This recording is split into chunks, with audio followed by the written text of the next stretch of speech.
Hi guys, welcome back to our YouTube channel. అందరు ఎలా ఉన్నారు? నేనైతే చాలా బాగున్నాను. మీరు కూడా బాగుండాలని కోరుకుంటున్నాను. అందరికీ ఏకాదశి శుభాకాంక్షలు.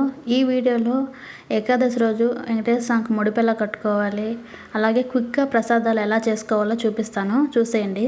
ఏకాదశి మనకు వచ్చే ఫస్ట్ పండుగ కదా. ఏకాదశి తర్వాతే రిమైనింగ్ పండుగలన్నీ వస్తాయి. ఏకాదశి రోజు మా ఊర్లో ఒక ఆచారం ఉంది. అదేంటో తెలుసుకోవాలంటే ఫుల్ వీడియో అయితే చూడండి, ఎక్కడ స్కిప్ చేయొద్దు. లాస్ట్లో అయితే చెప్తాను. ప్రసాదంగా నేను గుగ్గులు పులుసన్నం అయితే చేస్తున్నాను. సో అందుకని పప్పులను అయితే ఒక హాఫ్ అన్ అవర్ ముందే నానబెట్టుకున్నాను గుగ్గులకి. దీపారాజు కుందీలను వాష్ చేశాక ఒక 1 వీక్ కూడా అలాగే ఉండేదానికి ఏదైనా చిట్కా ఉంటే చెప్పండి. నాకైతే ఉండవు, సో అందుకని అడుగుతున్నా. నేను విమ్ము పితాంబరం పొడి మిక్స్ చేసి వాష్ చేస్తాను. సో అందుకని అవి 1 డే మాత్రమే ఉంటాయి, తర్వాత యాస్టీస్ బ్లాక్గా అయిపోతాయి. మీకు తెలిస్తే కమెంట్ చేయండి. ఇప్పుడు నేను చూపిస్తా చూడండి, వాష్ చేసాక ఎలా ఉన్నాయో. చూడండి ఎంత షైనింగ్గా ఉన్నాయి కదా. 1 డే మాత్రమే ఉంటుంది, ఇట్లానే మళ్ళీ యాస్టీస్ అయిపోతాయి. వెంకటేశ్వర స్వామికి ముడుపు కట్టుకుంటున్నాను చెప్పాను కదా, దానికోసం అయితే ఒక క్లాత్ తీసుకోండి. ముడుపుకి ఎంత అయితే సరిపోతుందో అంత క్లాత్ తీసుకొని ప్లేట్లో కొంచెం పసుపు తీసుకొని ఆ పసుపులో కొంచెం వాటర్ పోసి ఆ క్లాత్కి మొత్తం స్ప్రెడ్ అయ్యేలాగా మొత్తం మిక్స్ చేయండి. ఇక్కడ నేను చూపిస్తా చూడండి, మొత్తం స్ప్రెడ్ అవ్వాలి, ఎక్కడ వైట్గా ఉండకూడదు. దీన్ని ఒక హాఫ్ అన్ అవర్ లేదా ఒక 10 మినిట్స్ అయినా ఫ్యాన్కైనా ఎండకైనా ఆరబెట్టండి. అందులోనే అక్షంతలు కూడా వేయాలి. దానికోసం అక్షంతలు ప్రిపేర్ చేస్తున్నా. మీకు తెలుసు కదా అక్షంతలు ఎలా చేయాలో, సో అందుకనే చెప్పట్లేదు. వెంకటేశ్వర స్వామికి ముడుపు కట్టుకుంటే నేనైతే కట్టుకున్న ప్రతిసారి నా కోరిక అయితే నెరవేరింది. మీరు కూడా ఒకసారి ట్రై చేసి చూడండి, ఖచ్చితంగా ఆ స్వామి మన కోరికలను అయితే తీరుస్తాడు. అయితే ఒకటి, మన కోరిక తీరిన వెంటనే మొక్క అయితే చెల్లించండి, అలాగే పెట్టుకోకుండా. ఇప్పుడు ప్రసాదాలు అయితే ప్రిపేర్ చేద్దాం. ఇందాక నానబెట్టుకున్నాం కదా గుగ్గుల్ని, అవి కుక్కర్లో వేసి ఒక 5 or 6 విజిల్స్ వచ్చింది. పలుగ్గా ఉంటే చాలు, మరీ మెత్తగా అయిపోకుండా. నేనైతే దేవుడికి పెట్టుకునేటప్పుడు సాల్ట్ తిరగమాత ఏం వేయను గుగ్గులకి, యాస్టీస్ అలాగే వండిస్తా. ఇప్పుడు పులుసన్నం అయితే ప్రిపేర్ చేసుకుందాం. ఇది చాలా సింపుల్, నా స్టైల్ పులుసన్నం, తొందరగా కూడా అయిపోతుంది. పెద్ద పెద్ద ప్రాసెస్ ఏం లేదు, చిన్న ప్రాసెస్సే. ఇంగ్రీడియంట్స్ కూడా తక్కువగానే ఉంటాయి. ముందుగా ఒక ప్యాన్ తీసుకొని అందులో ఆయిల్ వేసి, ఆయిల్ కొంచెం హీట్ అయ్యాక ఆవాలు జీలకర్ర వేసి, ఆవాలు జీలకర్ర చిటపటమన్నాక కొంచెం పల్లీలు తీసుకోండి మీకు సరిపడాన్ని.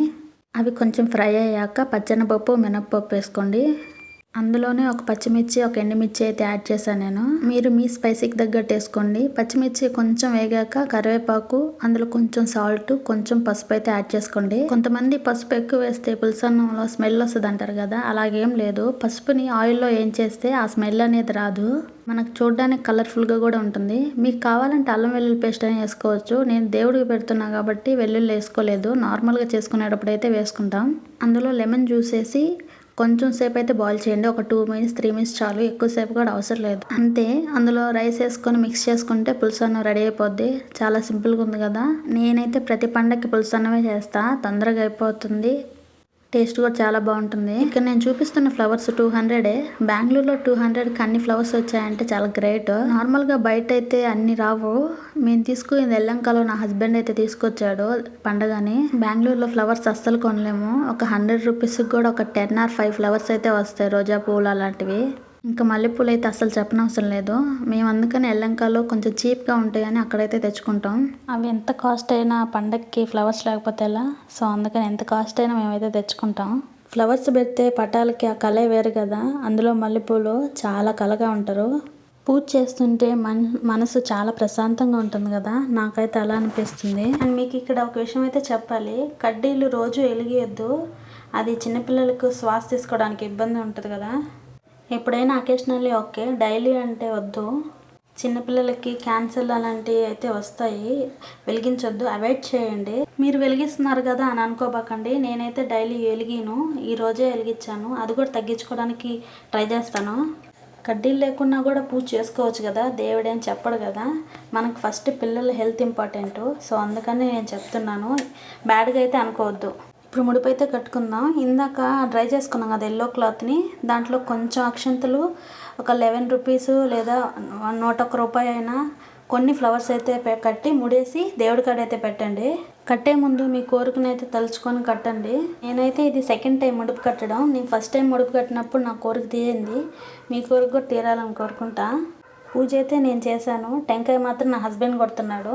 టెంకాయ ఇంట్లో మగవాళ్ళు కొడితే అందరికి వస్తుంది, మనం కొడితే మనకు మాత్రం వస్తుంది. సో అందుకని ఎప్పుడు నా హస్బెండ్ చేత కొట్టిస్తాను. పూజ అయితే నాకు వచ్చినట్టు చేశాను, మళ్ళీ ఏమనుకోవద్దు అలా కాదు ఇలా కాదని. ఇక్కడ మీరు కూడా తీసుకోండి హారతి. మనం కోరుకున్న ప్రతి కోరికను దేవుడు తీరుస్తాడు, బట్ కొంచెం లేట్ అవుద్ది అంతే. కొంతమందికి తొందరగా తీరుతాయి, కొంతమందికి లేట్ అవుతుంది, అంతేగాని తీరకుండా అయితే ఉండదు. మంచి కోరిక అయితే ఆ దేవుడికి ఖచ్చితంగా తీరుస్తాడు. ఫెస్టివల్ అంటే గుడికి వెళ్ళాలి కదా, సో అందుకని మేము కూడా గుడికి బయలుదేరుతున్నాం. ఇంట్లో చేసిన పులుసన్నాన్ని గుడికి ప్రసాదంగా అయితే తీసుకెళ్తున్నా. దాంతోపాటు టెంకాయ, పూలు, కడ్డీలు అయితే తీసుకెళ్తున్నా. ఇది వెంకటేశ్వర స్వామి గుడి. నేను ఆల్రెడీ 2-3 వీడియోలు అయితే చెప్పున్నాయి గుడి గురించి. గుడి ఎంత పీస్ఫుల్గా ఉంటుందో చెప్పాల్సిన అవసరం లేదు. అక్కడికి వెళ్తేనే మన మనసు అంతా ఎట్టో వెళ్తుంది. ఇక్కడ వెంకటేశ్వర స్వామి, పెంచేశ్వర స్వామి ఇద్దరు ఉంటారు. అలా చూస్తూ ఉంటుంటే గూస్ బంప్స్ వస్తాయి. ఇక్కడ చూడండి దియాన్స్ ఎంత ఏకాగ్రతగా చూస్తున్నారో దేవుడి సాయి. వచ్చేటప్పుడు దియాన్ష్ వాళ్ళ డాడీతో బైక్ రైడ్ అయితే చేశాడు. ఫస్ట్ టైం ఇది దియాన్ష్ అలా కూర్చొని బైక్ రైడ్ చేయడం. నేను ఒక విషయం చెప్తా అన్నాను కదా ఫస్ట్లో, అది ఇదే. మా సైడ్ నెల్లూరు సైడ్ అయితే ఏకాదశి రోజు జొన్నలైనా రైస్ అయినా వేయించాలంటారు. మీ సైడ్ ఉంటుంది కమెంట్ చేయండి. టిఫిన్ చేసుకోరు కమెంట్ చేయండి. మేమైతే పూజ రోజు చేసుకోము. ప్రసాదాన్ని టిఫిన్గా చేస్తాం. అది మా ప్రసాదం చూపిస్తాను. మా టిఫిన్